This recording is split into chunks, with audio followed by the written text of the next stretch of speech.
إن الحمد لله وكفى وسلام على عباده الذين اصطفى أما بعد فأعوذ بالله من الشيطان الرجيم بسم الله الرحمن الرحيم والذين إذا فعلوا فاحشة أو ظلموا أنفسهم ذكروا الله فاستغفروا لذنوبهم ومن يغفر الذنوب إلا الله ولم يصروا على ما فعلوا وهم يعلمون. وعن أنس بن مالك رضي الله تعالى عنه عن النبي صلى الله عليه وسلم قال كل ابن آدم خطاء وخير الخطائين التوابون أو كما قال رسول الله صلى الله عليه وسلم إن الله وملائكته يصلون على النبي يا أيها الذين آمنوا صلوا عليه وسلموا تسليما اللهم صل على محمد وعلى آل محمد كما صليت على إبراهيم إنك حميد مجيد اللهم بارك على محمد وعلى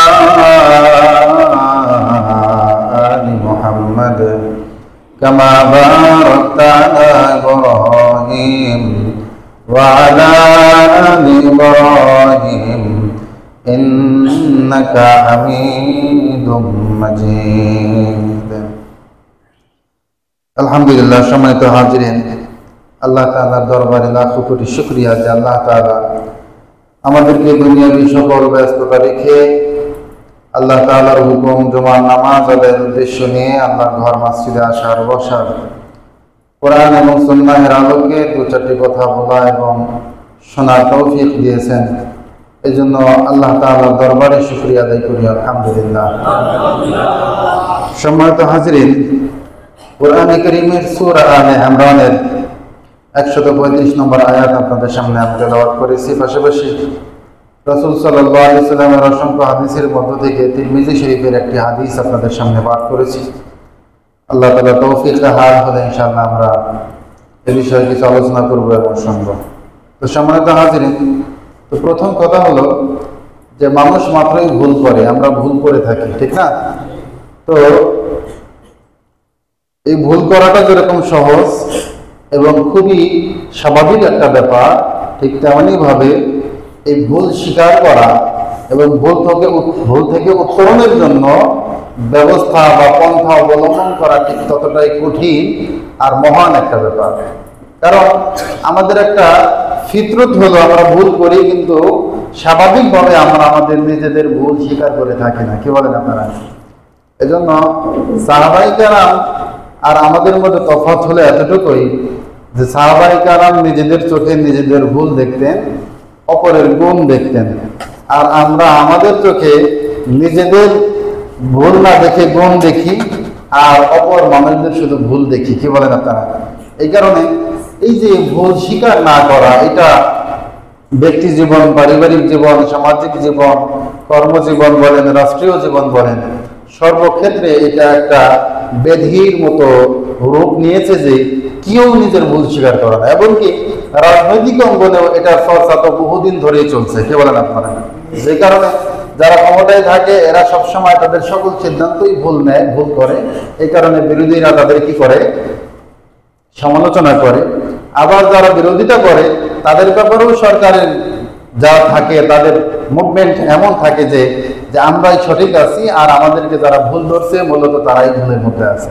এবং সকল ক্ষেত্রেই আমাদের অবস্থা হলো এরকম যে আমরা কোনো ক্ষেত্রে নিজেদের ভুল স্বীকার করতে রাজি নই।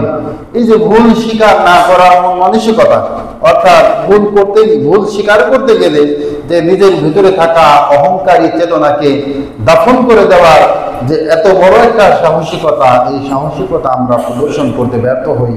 আমরা মনে করি যে ভুল স্বীকার করলে আমি ছোট হয়ে যাব, মানুষ বুঝে যাবে যে আমি ভুল করেছি।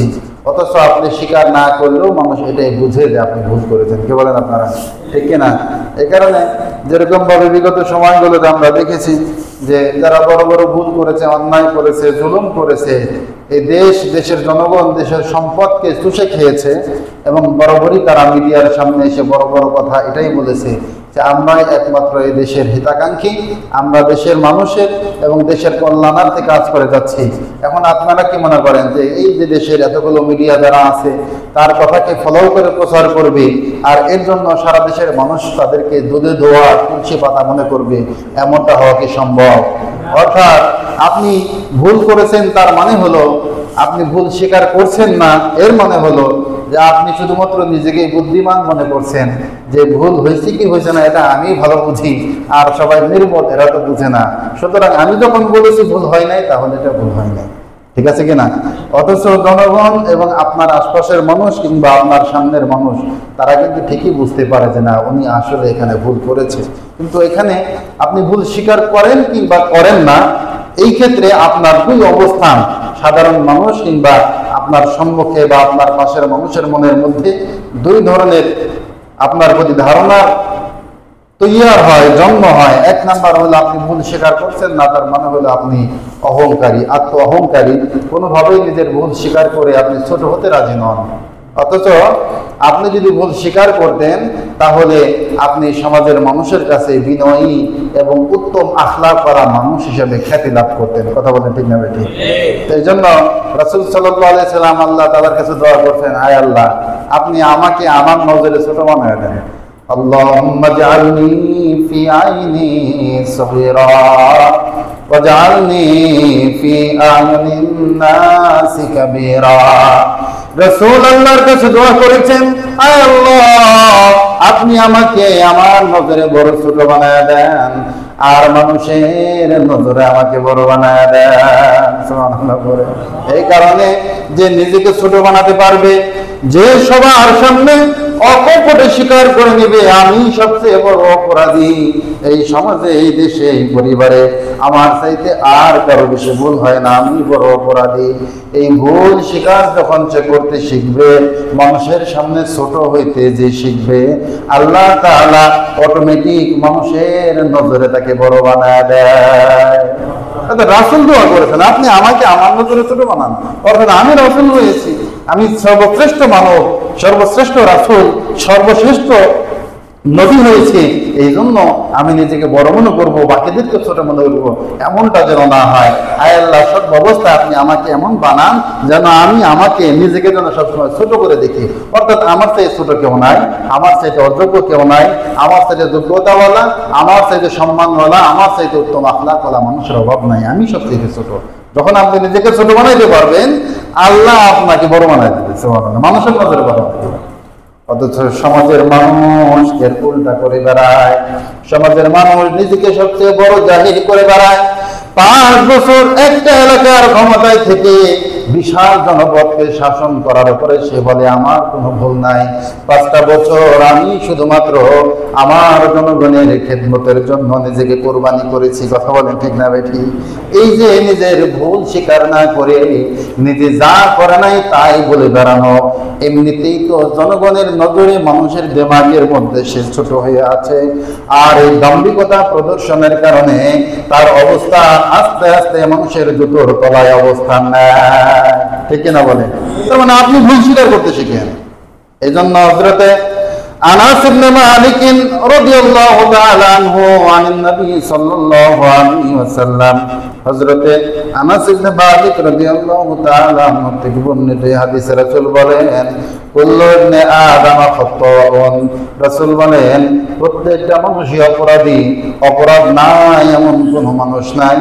অর্থাৎ রাসূল বোঝাইতে চান প্রত্যেকটা মানুষেরই ভুল হয়, তবে খায়রুল খাত্তাইন আত-তাওয়াবিন ওয়া খায়রুল খাত্তাইন আত-তাওয়াবুন, তবে ভুলকারীদের মধ্যে সর্বোত্তম মানুষ হলো তারা যারা তওবা করে, ভুল সংশোধন করে নেয়।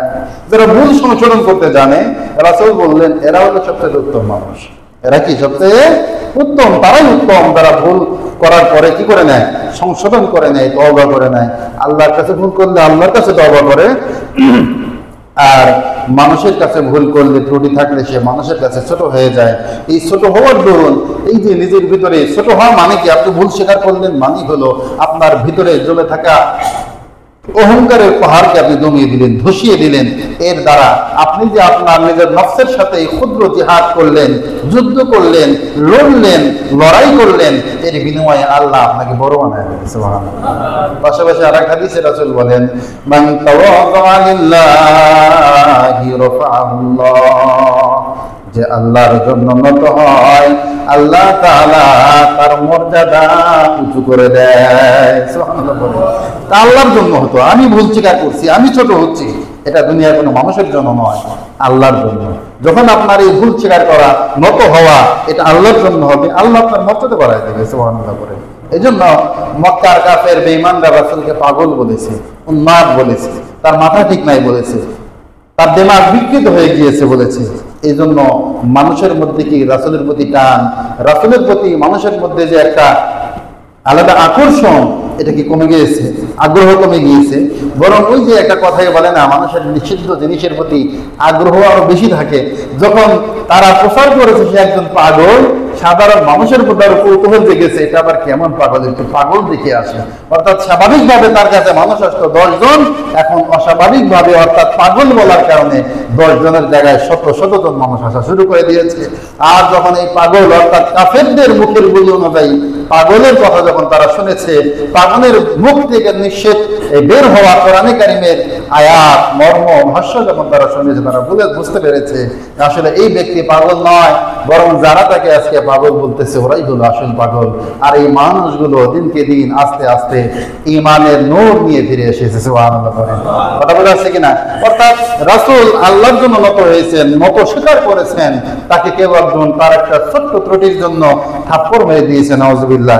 এরপরও রাসূল সেখানে রাগান্বিত হন নাই, গোসান্বিত হন নাই। রাসূল উল্টো তাকে জিজ্ঞাসা করেছেন, ভাই আপনি আমাকে মারলেন, আপনার হাতে ব্যথা পেয়েছেন কিনা, এই জন্য আমি চিন্তিত। সুবহানাল্লাহ করেন। এই উত্তম আখলাক, এই যে নত হওয়া, এই গুণ, এই সিফত, এগুলো তো নবীউল্লাহ সিফত। এই সিফতের কারণেই, এই আখলাকের কারণে মানুষের মাঝে, বিধর্মীদের মাঝে, কাফের বেঈমানদের মাঝে, দিনহারা মানুষদের মাঝে তিনি পরিচিত হয়ে উঠেছেন, তার চরিত্র ফুটে উঠেছে এবং মানুষ বুঝতে পেরেছেন যে এমন চরিত্রওয়ালা মানুষ ভুল হতে পারে না। নিঃসন্দেহে তিনি সত্য এবং ন্যায়ের ধর্ম নিয়ে দুনিয়া আগমন করেছে। সুবহানাল্লাহ। প্রথমত ভুল স্বীকার করব আমরা যেটার কারণে, সেটা হলো আমাদের নিজেদের আত্মশুদ্ধি আর আত্মসমালোচনার জন্য। আত্মশুদ্ধি আর আত্মসমালোচনার জন্য। কারণ যখন আপনি ভুল স্বীকার করবেন, বুঝতে পারবেন যে এটা আমার ভুল হয়েছে, তখন আপনার নিজেকে নিয়ে একটু নিজের সমালোচনা করার সুযোগ তৈরি হবে। তখন বুঝবেন যে আমার কোন কোন ভুলগুলো আছে, কোন কোন দোষগুলো আছে। এরকম চরিত্র মূলত সাহাবায়ে কেরামদের ছিল। তারা রাসূলের কাছে এসে বলতেন, ইয়া রাসূলুল্লাহ, আমার তো অনেক গুনাহ, অনেক ভুল, আমি কোন ভুলটা, কোন গুনাহটা ছাড়তে পারি, কিভাবে আমি শুধরাইতে পারি। অর্থাৎ তারা নিজেদের ভুল, নিজেদের ক্ষতির দিকটা বেশি চিন্তা এবং বিবেচনায় আনতেন। এই কারণেই তো রাসূল সাল্লাল্লাহু আলাইহি ওয়াসাল্লাম বলেছেন যে সুম্মাল্লাযীনা ইয়ালুনাহুম সুম্মাল্লাযীনা ইয়ালুনাহুম, যে দুইবার বলেছেন ওয়া খায়রু উম্মতি করনি, যে আমার সাথে আমার জামানায় যারা আছে এরা হলো সর্বোত্তম মানুষ, সর্বোত্তম জামানা, সর্বোত্তম যুগের মানুষ হলো এরা। এরপরে সুম্মাল্লাযীনা ইয়ালুনাহুম, এরপরে যারা আসবে তারা উত্তম, সুম্মাল্লাযীনা ইয়ালুনাহুম, তারপরে যারা আসবে তারা উত্তম। তাহলে সাহাবায়ে কেরাম কেন উত্তম হলেন, কেন সর্বোত্তম আখলাকওয়ালা, ঈমানওয়ালা হতে পারলেন? তার মধ্যে তার অন্যতম কারণ হলো এই, তারা রাসূলের থেকে সবচেয়ে বড় যে কৌশল, অবলম্বন করে নিয়েছেন, অর্জন করে নিয়েছেন, সেটা হলো বিনয়ী হওয়া। কি হওয়া? বিনয়ী হওয়া, ভুল স্বীকার করা। এই ভুল স্বীকার করার গুণ মানুষকে বিনয়ী বানিয়ে দিয়েছে। জানেন, প্রথমত আমাদেরকে আত্মশুদ্ধি এবং আত্মসমালোচনার জন্য মূলত কি করতে হবে? ভুল স্বীকার করতে পারার অভ্যাস করে তুলতে হবে। এরপর আল্লাহর সন্তুষ্টি অর্জনের জন্য, আল্লাহর কাছে, মানুষের কাছে বিনয়ী হয়ে ওঠার জন্য, সম্পর্কের মধ্যে, মানুষের মধ্যে সম্পর্ক, বিশ্বাস এবং সম্মান বজায় রাখার জন্য, এরপরে সমাজে সততা এবং ন্যায় প্রতিষ্ঠার জন্য। যখন আমরা এই যে ভুল স্বীকার করা, বিনয়ী হওয়ার এই সিফত ধারণ করতে পারবো, তো তখন দেখা যাবে এই সমস্যাগুলোর সমাধান আমাদের মধ্যে হয়ে যাবে। তো এখন ভুল যে আমরা স্বীকার করি না, এই ভুল স্বীকার না করার কারণে সবথেকে বড় যে সমস্যাটা হচ্ছে যে আমরা প্রায়শই যে ভুল করি, হতে পারে ধরেন আপনি ব্যক্তি জীবনে কেমন ভুল করেন, কথার কথা আমরা প্রতিনিয়ত যেই দৃশ্য আমরা দেখি রাস্তাঘাটে চলতে গেলে, ধরেন এক গাড়ির সাথে আর এক গাড়ি একটু লেগে গেছে, কিংবা অন্য একটু সমস্যা হয়েছে, ঠিক না? তার মানে ভুল কিন্তু দুইজনের না। সবসময় কি ভুল দুইজনের হয়? মানে দুর্ঘটনা হয়, ছোট্টখাটো অ্যাক্সিডেন্ট কিংবা বড় অ্যাক্সিডেন্ট, ভুল আসলে দুইজনের খুব কম সময় হয়, খুব কম সময় দুইজনের ভুল হয়। দেখা যায় একজনের ভুল হয়েছে আর একজনের ভুল নাই। তো স্বাভাবিকভাবে যে আঘাতপ্রাপ্ত হয়েছে সে যখন ভুলকারী ব্যক্তিকে প্রশ্ন তুলে যে দোষ তোমার, ভুল তোমার, সে তখন বলে না, দোষ আমার না, দোষ হলো তোমার, কারণ আমি ঠিক আছে, তুমি এই করছো, এই কারণে তোমার এই অ্যাক্সিডেন্টটা হয়ে গেছে। তখন প্রতিপক্ষ আরো জোর গলায় বলতে চায় যে না, দোষ আমার না, দোষ তোমার। দেখা যায় তারা চিৎকার করে, জোরে আওয়াজ করে, খারাপ ভাষা ব্যবহার করে। তারা ভাবে যে আমার এই চিৎকারের আওয়াজে সম্ভবত আমার ভুল ঢাকা পড়ে যাবে। অথচ এই যে বড় একটা জট বেঁধে যাচ্ছে, হাজারো মানুষ সেখানে জমা হচ্ছে, মারামারি হানাহানির পর্যায়ে পৌঁছে যাচ্ছে, কিন্তু ওই জায়গায় যদি ভুলকারী ব্যক্তি খুব ছোট্ট এবং এক লাইনের বাক্যে বলে দিত, ভাই ভুলটা আমারই হয়ে গেছে, আমাকে মাফ করে দেন, আপনার কি মনে হয় এই ব্যক্তি আর আধা ঘন্টার কেঁচাল নিয়ে আপনার পিছনে থাকতো? বলেন, যদি ছোটখাটো একটা বিষয় নিয়ে হয় তাহলে হয়তো সে দুই কথা বলে চলেই যেত, এবং এই যে 1 ঘন্টা, আধা ঘন্টা, 10 মিনিটের জ্ঞানজামটা 2 মিনিটেই সমাধান হয়ে যেত। কথা বলেন, ঠিক না ভাই? অথচ আমাদের অবস্থা হলো এরকম, যারা গাড়ি চালায়, যারা গাড়িতে চড়ে, সকলের অবস্থা হলো এরকম। কারোর সাথে ধাক্কা লাগছে, দেখবেন যে সেখানেও একজন আরেকজনকে দোষছে, দোষ আমার না, দোষ তোমার, সেও বলছে দোষ তোমার। এই যে আমরা ভুল স্বীকার না করার প্রবণতা, এটা কেন হয় বলেন? কারণ আমরা মনে করি ভুল স্বীকার করলে আমি ছোট হয়ে যাব, অপরাধী সাব্যস্ত হয়ে যাব, আমার ইজ্জত এবং সম্মান কমে যাবে। অথচ রাসূলের থেকে পাওয়া শিক্ষায় আমরা জানতে পারি যে ভুল স্বীকার করার দরুন মানুষের সম্মান, ইজ্জত কমে না, বরং সম্মান আর ইজ্জত আরো বাড়িয়ে দেয় কে? আল্লাহ তাআলা বাড়িয়ে দেয়। তা এক তো গেল ব্যক্তিগত জীবন, পারিবারিক জীবনেও তো আমাদের ভুলের শেষ নাই। সবথেকে বড় যে সমস্যা সেটা হলো যে আমরা আমাদের পরিবারে, বিশেষ করে যাদের পিতামাতা আছে, তা আমরা অনেক সময় পিতামাতার সাথে, স্বামী স্ত্রীর মধ্যে, ভাই বোনদের মধ্যে অনেক সময় দ্বন্দ্ব লাগে কিনা বলেন? তো সবথেকে বড় সমস্যা হলো এই পারিবারিক সমস্যাগুলোর মধ্যে আর এই ভুল স্বীকার করা, ক্ষমা প্রার্থনা করার যে নীতি রীতি প্রচলন, এটা যেন সমাজ থেকে উঠেই গেছে। বড় ধরনের ঝামেলা হয়, পরে সমাজপতিদেরকে ডেকে আনা হয়, সমাজের গণ্যমান্যদেরকে শেষ পর্যায়ে ডেকে এনে সমাধান করা হয়। কিন্তু এই যে এত মানুষকে জানানো হলো আপনার ঝামেলা হয়েছে পরিবারের মধ্যে, কখনো কখনো ওই যে বললাম সম্মান, সম্প্রীতি, সম্পর্ক বজায় রাখার জন্য কখনো কখনো ভুল স্বীকার করতে হয়। যখন তুচ্ছ একটা বিষয় নিয়ে আপনার পরিবারে ঝামেলা হয়েছে, আপনার কাছে মনে হচ্ছে যে আসলে ভুলটা আমার নয়, তার, আমার স্ত্রীর, কিংবা আপনার বাবার সাথে, মায়ের সাথে, ভাই বোনের সাথে হয়েছে, আপনি আপনার বুঝতে পারছেন যে ভুলটা আমার নয়, তাদের কারণ, কিন্তু এরপরেও যদি আপনি নথি স্বীকার করেন, ঠিক আছে ভুলটা আমারই হয়েছে, আমি মাপ চাই, আগামীতে আর এমন হবে না, আর এই ব্যাপারে কথা বাড়ানোর প্রয়োজন নেই, এই কেসটা কিন্তু সেখানেই খতম হয়ে যায়, শেষ হয়ে যায়। কি বলেন আপনারা? বিশেষ করে স্বামী স্ত্রীর ব্যাপারটা বাদ দিলাম, সন্তানের সাথে যদি মা বাবার কোনো কারণে দ্বন্দ্ব লাগে, অথচ এটা উঠার বা এই ধরনের দ্বন্দ্ব লাগার প্রশ্নই ছিল না। তো যেটা বলতেছিলাম, এরপরেও যদি বিশেষ করে সন্তান শত অপরাধের পরেও, সন্তান নিজে অপরাধের পরেও যদি বাবা মার কাছে ভুলটা স্বীকার করে নেয়, আশাবাদী আমি যে এমন কোনো মা বাবা নাই সন্তান ভুল স্বীকার করে মায়ের কাছে, বাবার কাছে ক্ষমা প্রার্থনা করেছে, এরপরে আর তারা নিজেদের মধ্যে সন্তানের প্রতি রাগ গোসা ফেলে রাখবেন, ভিতরে রাখবেন, এটা হইতে পারে? এটা হইতে পারে না। বিশেষ করে তারপর আরেকটা বিষয় যেটা রয়েছে, স্বামী স্ত্রীর মধ্যে যে দ্বন্দ্ব, ছোট্ট একটা ভুল বোঝাবুঝি, এই ভুল বোঝাবুঝির থেকে যেটা হয়, ছোট্ট একটা শব্দ, একটু সরি বলা, ঠিক কিনা বলেন? এতটুকু শব্দ প্রয়োগ না করার কারণে, কারণ এটা করবে না তার ইগোতে লাগছে, কেন আমি ছোট হবো, কেন আমি ভুল স্বীকার করবো, কেন আমি বলবো যে আমারই ভুল হয়েছে, কিংবা কথা যদি বলছে না যে কেন আমি আগে কথা বলবো, সে আগে কথা বলবো। এই যে আমাদের মধ্যে ছোট্ট একটু ইগো, একটু সরি বলতে না পারার কারণে, জানেন এই ছোট্ট এখন সামাজিক ভাবে যত প্রকার বিবাহ বিচ্ছেদের ঘটনা ঘটে আপনারা অবাক হয়ে যাবেন। এমন এমন তুচ্ছ কারণে সমাজে স্বামী স্ত্রীর মধ্যে বিচ্ছেদ ঘটছে, যেগুলো আসলে বিবাহ নামক এই পবিত্র সম্পর্কের মধ্যে বিচ্ছেদ ঘটার জন্য কোনো কারণই না। কথা বলে আসছে কিনা? তুচ্ছ এবং স্বাভাবিক একটা ঈশ্বর থেকে কেন্দ্র করে আস্তে আস্তে ওই যে কেউ ভুল স্বীকার করবে না, সে তার উপরে দোষারোপ করবে, সে তার উপরে দোষারোপ করবে, এই দ্বন্দ্ব আস্তে আস্তে বাড়তে বাড়তে বাড়তে বাড়তে বিচ্ছেদের রূপ নেয়। খুবই দুঃখজনক ব্যাপার।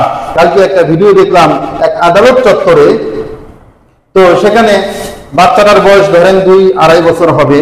তো বাচ্চাটাকে তার বাবা নিয়ে আসছে, অর্থাৎ স্বামী স্ত্রীর মধ্যে দ্বন্দ্ব হয়ে গিয়েছে। এবং যিনি এই সংবাদটা, যিনি ভিডিওটা করেছেন, তিনি বলছেন যে মা যে তার সন্তানটাকে বাবার কাছে দিয়ে দিয়েছে, দিয়ে যে হাঁটা দিয়েছে, এরপরে নাকি একবারও আর পিছনে ফিরে টাকাই নাই। নাউজুবিল্লাহ করেন। কথা বলে আসছে কিনা? এখন এই যে ধরেন হোক সেটা বড় কারণ কিংবা ছোট কারণ, দুই কারণেই হোক তাদের মধ্যে বিচ্ছেদ হলো, আপনি চিন্তা করেছেন এই সন্তানটা আজকে এমন এক অনিশ্চয়তার জিন্দেগির মধ্যে প্রবেশ করলো, যে ঘাটতির মধ্যে প্রবেশ করলো, সারা দুনিয়ার মানুষ মিলে তার এই ঘাটতি বসাতে পারবে? বলেন, বসাতে পারবে না কোনোদিন। অথচ আমরা যদি যখনই দ্বন্দ্ব হোক, সমস্যা হোক, আপনার আমার বোঝা উচিত, যেহেতু মা বোনেরাও শুনে আওয়াজ মাইকে বাহিরে যায়, আমাদের বোঝা উচিত যে ঠিক আছে, ভুল আমারই, ভুল আমার নয়, তারপর আমি সম্পর্কের খাতিরে, নিজের পারিবারিক বন্ধনের খাতিরে আমি কি করলাম, ভুল স্বীকার করেই নিলাম, ঠিক আছে ভুল আমারই হয়েছে, আমি মাফ চাই, আমাকে মাফ করো, আমাকে মাফ করেন, আমি আর আগামীতে এমনটা করবো না, বা আমার থেকে এমনটা হবে না। সুতরাং এতটুকু একটু কারণে একটু নত হলে, একটু ভুল নতি স্বীকার করলে, আপনি জানেন একটা প্রায় ভেঙে পড়া সম্পর্ক আবার সম্পূর্ণ রূপে মজবুত হিসেবে টিকে যায়। কথা বলেন ঠিক না ঠিক? আল্লাহ আমাদের সহি বুঝ দান করুন। বিশেষ করে এই ক্ষেত্রে বলতে গেলে স্বামী স্ত্রীর ক্ষেত্রে যত ঝামেলা হয়, এই ক্ষেত্রে আমাদের বোনেরা, আমাদের মায়েরা, আমাদের মেয়েরা তারা পিছিয়ে আছে, কারণ ভুল স্বীকার না করার বেলায় মেয়েরা বেশি এগিয়ে আছে। আল্লাহ তাদের সহি বুঝ দান করুন, আমাদেরকে সহি বুঝ দান করুন। তো যেটা বলতেছিলাম, সামাজিক জীবনে অনেক ধরনের সমস্যা হয়, অনেক ক্ষেত্রে সমাজে পাশাপাশি এক এলাকায় পাশাপাশি বাড়িতে বসবাস করার ক্ষেত্রে অনেক রকম সমস্যার সম্মুখীন আমরা হয়ে থাকি। অথচ আমরা যদি চাই, এই যে নানান রকম একজনের সাথে একটা ছোট্ট ইস্যু নিয়ে তার সাথে আমার সম্পর্কের মধ্যে একটা অবনতি তৈরি হয়েছে, কারণ আমি চাইলেই, আপনি চাইলেই এই অবনতির থেকে উন্নতিতে পৌঁছানো সম্ভব। সেখানে শুধুমাত্র রাসূলের একটা আখলাক চরিত্র আপনার মধ্যে ফুটিয়ে তুলতে হবে, সেটা হলো বিনয়ী হওয়া, ছোট হওয়া, নত হওয়া হয়ে যান, আর তার কাছে আপনি নত হন, আল্লাহ আপনার মর্যাদা বাড়াই দেবে ইনশাআল্লাহ। আল্লাহ আমাদের এমন হওয়ার তৌফিক দান করুন।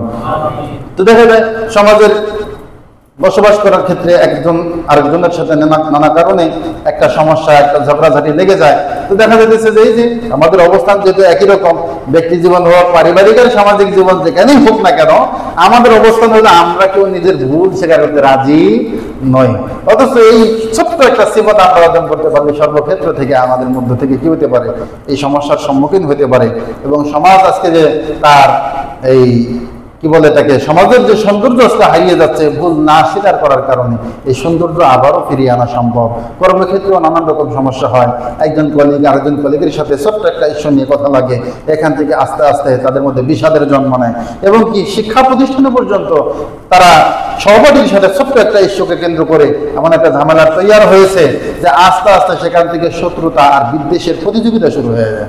এবং কি আজকাল ছোট্ট একটা ইস্যুকে কেন্দ্র করে হতাহতর মধ্যে ঘটনা পর্যন্ত অতদূর পর্যন্ত পৌঁছায় যায়। আল্লাহ আমাদের সহি বুঝ দান করুন। গত কয়েক বছর আগে সাভারের কোনো একটা কলেজে দেখা গেল যে একজন হিন্দু শিক্ষক তার ক্লাসের একটা ছেলেকে তাকে নৈতিক কিছু নসিহত করেছে, উপদেশ দিয়েছে, পরামর্শ দিয়েছে, তুমি এরকম চলাফেরা করো, এরকম করো, এরকম করো, এটা কিন্তু ঠিক না, তোমার এখান থেকে ফিরে আসা উচিত। অর্থাৎ মানুষের মধ্যে তাকে ভুল ধরা হয়েছে, এই আক্রোশে সে তার শিক্ষককে খুন করে ফেলেছে। এরকম ঘটনা অহরহ ঘটতেছে। আল্লাহ আমাদের সহি বুঝ দান করুন। তার উপরে রাষ্ট্রীয় দায়িত্বে যারা থাকে, রাষ্ট্রীয় জীবনে মানুষের ভুল হয় কিনা, এর উদাহরণ সবথেকে সুন্দর হয় যদি 24 জুলাই আগস্টের উদাহরণ আমরা টানি। যে প্রথমত 18-19 সালে যে সাধারণত কোটা নিয়ে যে আন্দোলন আমাদের দেশে হয়েছে, পরবর্তীতে তুমুল আন্দোলনের জেরে তৎকালীন প্রধানমন্ত্রী বলেছিলেন ঠিক আছে কোটা নিয়ে যেহেতু এত সমস্যা, কোটাই আর রাখবো না, বলেছিলেন কিনা। তো পরবর্তীতে 24 বিশেষ করে জুলাই মাসের শুরু থেকে এটা নিয়ে আন্দোলন শুরু হয়, কারণ আবারও দেখা যাচ্ছে যে কোটার ব্যাপক সরাসরি পাওয়া যাচ্ছে।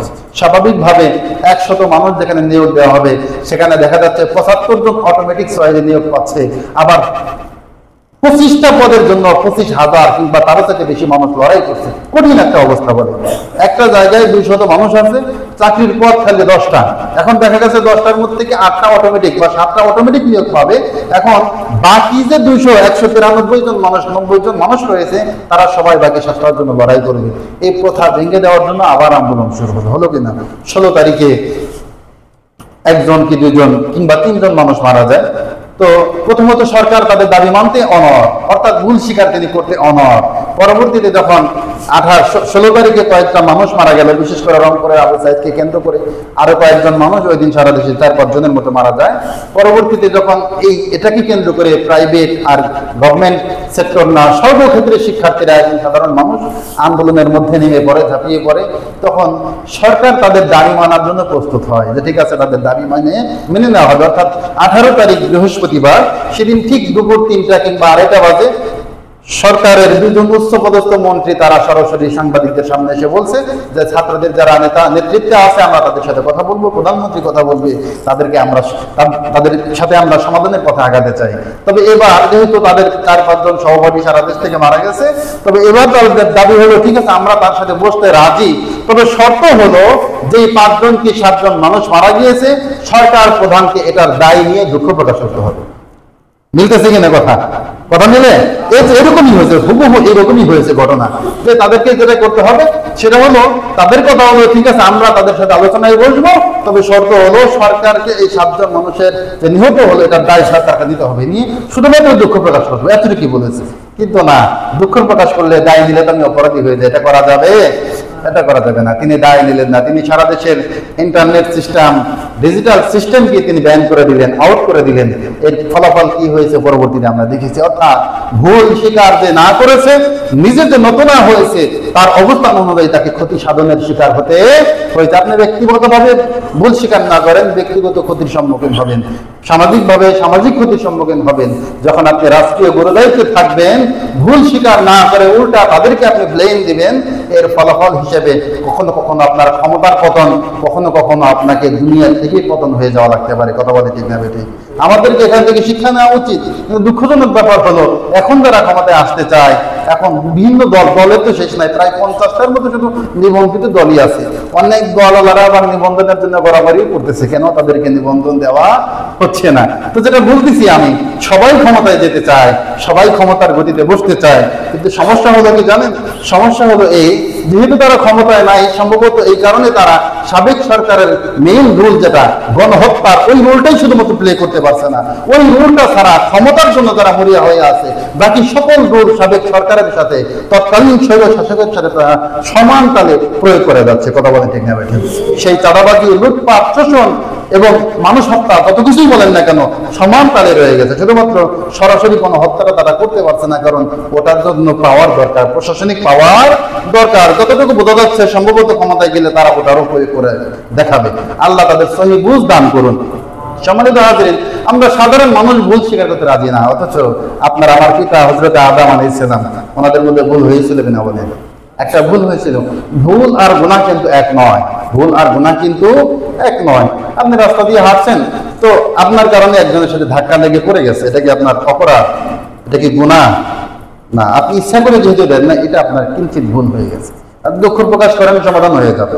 কিন্তু যখন আপনি ইচ্ছা করে কাউকে ধাক্কা দিবেন, তখন এটা আপনার অপরাধ হবে, গুনাহ হবে, তার কাছে ক্ষমা চাইতে হবে। এই জন্য এই যে নবী রাসূলদের জীবনে এরকম কিছু ভুল প্রকাশিত হয়েছে, কিন্তু এই ভুলকে গুনাহের সাথে তুলনা করা যাবে, কোনোভাবে তুলনা করা যাবে না। সম্মানিত হাজিরিন, তো আমরা জানি আল্লাহ তাআলা আদম এবং আমাদের হাওয়াকে আলাইহিস সালাম, তো ওনাদেরকে জান্নাতে বসবাসের সুযোগ দিয়েছেন, পাশাপাশি বলে দিয়েছেন ওয়ালা তাকরাবা হাযিহি শাজারা, আদম ঠিক আছে তোমরা যা কিছু মনে চায় খাও, কোনো সমস্যা নাই, কুলু ওয়াশরাবু, যা কিছু তোমরা মন চায় খাও পান করো, কোনো সমস্যা নেই, তবে ওয়ালা তাকরাবা হাযিহি শাজারা, এই যে গাছটা আমি দেখিয়ে দিলাম, এই গাছের ফল খাওয়া তো দূরের কথা, আল্লাহ বলছে লা তাকরাবা হাযিহি শাজারা, এই গাছের কাছেও তোমরা যেও। তো তো ফাওয়াসওয়াসা লাহুমাশ শাইতান, শয়তান তাদেরকে ধোঁকা দিয়েছে, প্ররোচনা দিয়েছে। এবং শয়তানের ধোঁকার কারণে, অর্থাৎ শয়তানের ভুল বোঝানোর কারণে যেটা হয়েছে, আদম আলাইহিস সালাম এবং আমাদের আম্মা জান তারা ওই নিষিদ্ধ গাছের ফল খান। এই ভুলের প্রায়শ্চিত্ত হিসেবে আল্লাহ তাআলা তাদের দুইজনকে জান্নাত থেকে নামিয়ে কোথায় দিয়ে দেন? দুনিয়া, এবং একসাথে দেন না, দুনিয়ার দুই প্রান্তে দুজনকে দিয়ে দেন। কথা বোঝা যাচ্ছে কিনা? অর্থাৎ আপনার আমার পিতা, আদি পিতা, আসল পিতা যিনি আদম আলাইহিস সালাম এবং আম্মা জান যিনি ছিলেন, এনাদের মধ্যে একটা ভুল বোঝাবুঝির সূত্র থেকেই, অর্থাৎ ওনাদের মধ্যে একটা ঘটমান ভুলকে কেন্দ্র করেই, ওটার ওসিলা করে বলেন, কেন্দ্র করেই বলেন মূলত আমাদেরকে দুনিয়ায় আনা বা আমাদের দুনিয়ায় আসা। কিন্তু আপনাদের কি মনে হয় তারা তাদের ভুল স্বীকার করে নাই? এই যে প্রায়শই হুজুর মোনাজাত করলে আপনাদের নিয়ে শুরুতে কি পড়ে, রব্বানা যালামনা আনফুসানা ওয়া ইল্লাম তাগফির লানা ওয়া তারহামনা লানাকুনান্না মিনাল খাসিরিন। আল্লাহ তাআলা এই আয়াতের শুরুর অংশে বলেছেন ক্বালা, ক্বালা মানে তিনি একজন বলেছেন, ক্বালা মানে তারা দুইজন বলেছে। উদ্দেশ্য হলো আপনার বাবা, অর্থাৎ আমাদের বাবা আমাদের মা দুইজনেই এটা বলে আল্লাহর কাছে ক্ষমা চেয়েছেন। আল্লাহ তাআলা বলেন যখন তারা বুঝতে পেরেছে ভুল হয়েছে, তারা দুইজন দোয়া করতে লাগলো, রব্বানা যালামনা আনফুসানা, আয় আমাদের রব, আমরা আমাদের প্রতি বড় জুলুম করে ফেলেছি। ওয়া ইল্লাম তাগফির লানা ওয়া তারহামনা, আপনি যদি আমাদেরকে ক্ষমা না করেন, আপনি যদি আমাদের প্রতি রহম না করেন, লানাকুনান্না মিনাল খাসিরিন, তাহলে নিঃসন্দেহে আমরা ক্ষতিগ্রস্তদের অন্তর্ভুক্ত হয়ে যাব। আপনার আমার পিতামাতা ভুল স্বীকার করেছেন, যাই আল্লাহ আমরা ভুল করেছি, আমাদের প্রতি আমরা জুলুম করেছি, সুতরাং আপনি যদি আমাদের ক্ষমা না করেন, আমাদের প্রতি একটু দয়া পরশ না হন, আমরা তো ক্ষতিগ্রস্ত হয়ে যাব। কথা বলা আসছে কিনা? এর প্রেক্ষিতে আল্লাহ তাআলা তাদের ক্ষমা করেছেন কিনা বলেন? আল্লাহ তাআলা তাদেরকে আরাফার ময়দানে সাক্ষাতের ব্যবস্থা করে দিয়েছে, যেমন সেখান থেকে আপনার আমার অর্থাৎ মনুষ্য জাতির আবার আল্লাহ তাআলা সূচনা করেছেন, শুরু করেছেন। পাশাপাশি হযরতে ইউনূস আলাইহিস সালামের ব্যাপারে আমরা জানি, আমরা শুধুমাত্র জানি যে তিনি মাছের পেটে গেছিলেন, জানি কিনা? কিন্তু কেন গেছিলেন জানেন? আল্লাহ তাআলার সিদ্ধান্ত আসার আগেই তার কওম, তার গোত্র, তার উম্মত, তাদের গোমরাহির কারণে তিনি আযাব এসে যেতে পারে এই ধরনের আশঙ্কা থেকে তিনি এলাকা ত্যাগ করেছিলেন। কি করেছিলেন? ত্যাগ করেছিলেন।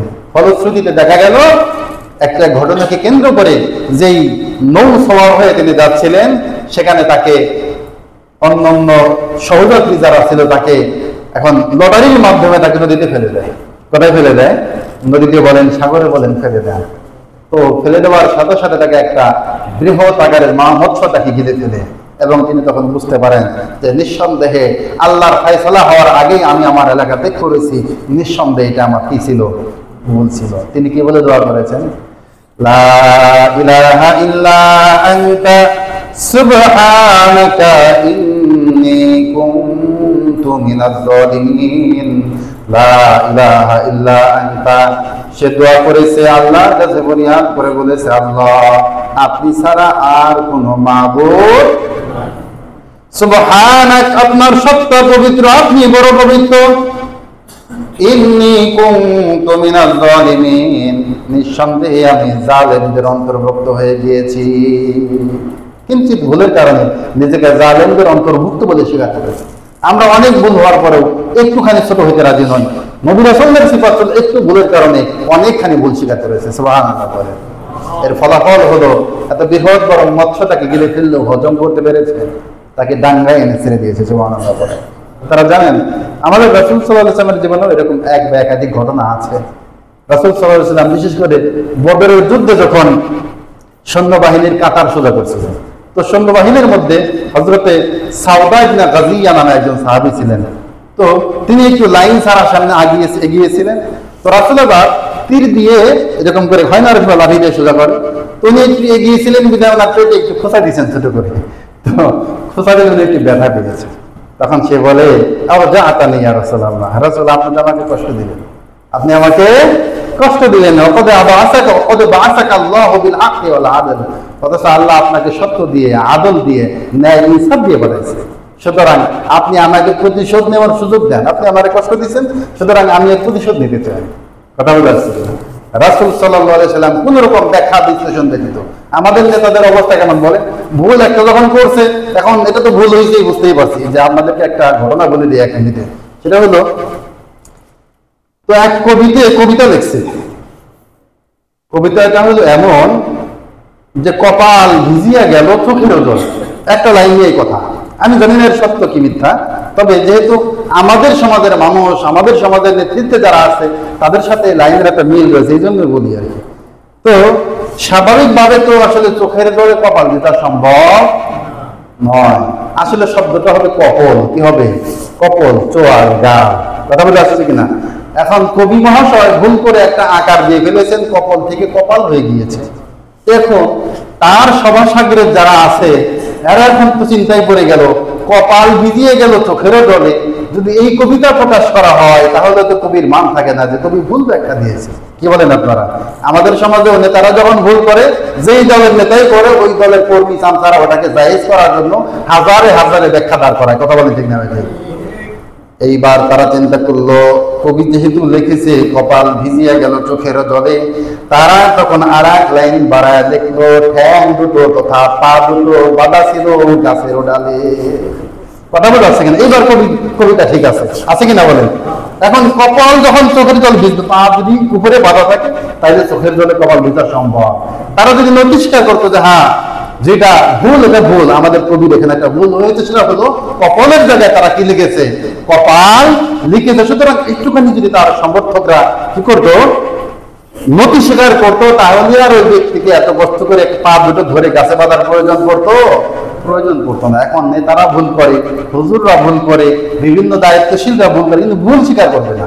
সে নিজেও ব্যাখ্যা দেওয়া শুরু করে, তার অনুগামী অনুসারী তারা যারা আছে, এরাও হাজারে হাজারে ভুল, এই ভুলকে জায়েজ করার জন্য, রাইট করার জন্য ব্যাখ্যা বিশ্লেষণ দেওয়া শুরু করে দেয়। কি বলেন আপনারা? তো এখন রাসূল সাল্লাল্লাহু আলাইহি ওয়াসাল্লাম যখন বলছেন যে আপনি তো আমাকে কষ্ট দিলেন, তখন বাআসাকাল্লাহু বিল হাক্কি ওয়াল আদল, অথচ আল্লাহ আপনাকে হক এবং আদলের সাথে, সত্য এবং ন্যায়ের সাথে ইনসাফ করার জন্য দুনিয়ায় পাঠাইছে। আপনি আমাকে কি করেন, প্রতিশোধ নেওয়ার সুযোগ দেন। রাসূল সাথে সাথে নিজের গায়ে চাদর কাপড় সরিয়ে পেট খালি করে দিয়েছে, তলোয়ার হাতে দিয়েছে। ঠিক আছে, তুমিও, আমি তোমাকে যেরকম কষ্ট দিয়েছি, সমান তালে তুমি আমাকে কষ্ট দাও, অর্থাৎ প্রতিশোধ নিয়ে নাও। আখিরাতে এর জন্য আমি কি হতে চাই না, জিম্মাদার হতে চাই।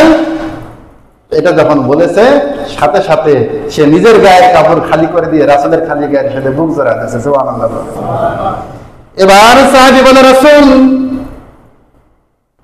কোন রকম ভাবে প্রতিশোধ নেওয়ার ইচ্ছা আমার ছিল না, আমার শুধু ইচ্ছা ছিল এই বুক ভরা আশা নিয়ে আজকে আমি জিহাদের ময়দানে এসেছি। আমার ইচ্ছা তামান্না হলো এই যে জিহাদের ময়দানে গিয়ে আমি যদি শহীদ হয়ে যাই, তাহলে আমার জিন্দেগির শেষ সংস্পর্শ রাসূলের সাথে হয়েছে, এটা বলে আমি আল্লাহর দরবারে হাজিরা দিতে পারবো। সুবহানাল্লাহ। রাসূল তার জন্য দোয়া করে দিলেন। সুবহানাল্লাহ। কথা বলে আসছে কিন্তু, অথচ দুঃখজনক ব্যাপার, আমরা আমাদের ভুল স্বীকার করছি না। রাসূলের জীবনে একাধিক ঘটনা এমন হয়েছে, কথা বলে আসছে কিনা। তো এটা কিন্তু গুনাহ নয়, এটা কি নয়, রাসূল তাকে ব্যথা দেওয়ার জন্য এই মোটেই এমনটা করেন। এখন সেও হয়তো ব্যথা তেমন পায় নাই, কিন্তু এই নাটক করেছে কেন, রাসূলের কাছে যাওয়ার জন্য, রাসূলের বুকের সাথে নিজের বুক, রাসূলের পেটের সাথে নিজের পেটের একটু ছোঁয়া লাগানোর জন্য। আরে তারা রাসূলের কাছাকাছি গিয়েছে শুধুমাত্র একটাই কারণ, সেটা হলো রাসূলের শাফাআত নিবে, আল্লাহর প্রিয় হবে, আল্লাহর থেকে ক্ষমা নিবে, গুনাহ থেকে মুক্তি নিবে। সুবহানাল্লাহ করেন। আর আমাদের দেশেও নেতাদের কাছে মানুষ যায়, নেতাদের কাছে মানুষ যায়, কি বলেন আপনারা, গুনাহ থেকে মাফ পাওয়ার জন্য, আখিরাতের সফলতা অর্জন করার জন্য, দুনিয়ার পকেট ভারী করার জন্য। এটা মনে হয় ঠিক আছে, কি বলেন আপনারা? আল্লাহ তাআলা আমাদের সহি বুঝ দান করুন। এই সংক্রান্ত আরো আলোচনা আসবে ইনশাআল্লাহ। যে বিষয় নিয়ে আমরা আলোচনা করলাম, শুনলাম, আল্লাহ তাআলা বলনেওয়ালা শুননেওয়ালা সকলকে আমল করার মানা তৌফিক দান করুন। একটাই মাত্র বিষয়, সেটা হলো বিনয়ী হওয়া, নত হওয়া, ছোট হওয়া। অর্থাৎ যারা গুনাহ করে এরা অপরাধী, তবে আল্লাহ তাআলা আবার এই অপরাধীদের মধ্যে থেকে আল্লাহ মুত্তাকি তথা সর্বোত্তম পর্যায়ের তাকওয়া অবলম্বনকারীদের ব্যাপারে আল্লাহ তাআলা বলেছেন যে তাদের এমন একটা গুণ রয়েছে, সেটা হলো ওয়াল্লাযীনা ইযা ফাআলু ফাহিশা, যখন তাদের থেকে কোনো গুনাহ হয়ে যায়, কথা বলে আসছে, অথবা তারা নিজেদের প্রতি জুলুম করে ফেলে, যাকারুল্লাহ, ভুল হওয়ার পরে আগে আল্লাহকে স্মরণ, আল্লাহ আমি ভুল করে ফেললাম, আমার থেকে তো গুনাহ হয়ে গেল, আল্লাহ আমি তো তার প্রতি জুলুম করে ফেললাম। তারপরে সে ইস্তেগফার করে, তওবা করে। কথা বোঝা যাচ্ছে কিনা? এই জন্য ভুল স্বীকার করা, মত স্বীকার করা, ছোট হওয়া, এটা আপনার আমার দুর্বলতা নয়, এটা হলো একটা মহাসাহসিকতা। মহাপুরুষ, বীর পুরুষটাই কেবল এই গুণ, এই সিফত, এই আখলাক ধারণ করতে পারে। আল্লাহ তাআলা আমাদেরকে এই আখলাক ধারণ করা তৌফিক দান করুন। ওয়া আখিরু দাওয়ানা আলহামদুলিল্লাহি রাব্বিল আলামিন। 4 রাকাত সুন্নাত যারা পড়েনি পড়ে নেওয়া।